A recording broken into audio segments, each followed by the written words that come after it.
Kilalanin po natin ang pinakamaliit na lawin sa Hilagang Amerika.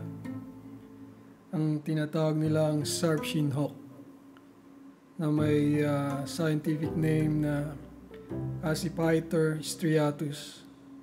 Ito pong nakikita nyo ay isang juvenile o bata pa. Sila po ay maliliit pero matutuli na may mahabang buntot at may kulay bugaw na abo.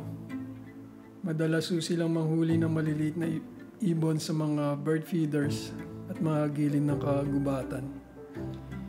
Isa po sila na mga sa top hunter sa gilid ng mga kagubatan. Nakatira po sila at namumugad sa mga evergreen trees or like pine trees at mixed forest. At may mga karaniwang 3 to 8 na itlog po sila pag namugad. Pareho nung mga magulang nag-aalaga. Karaniwan po silang makikita sa Canada hanggang Mexico.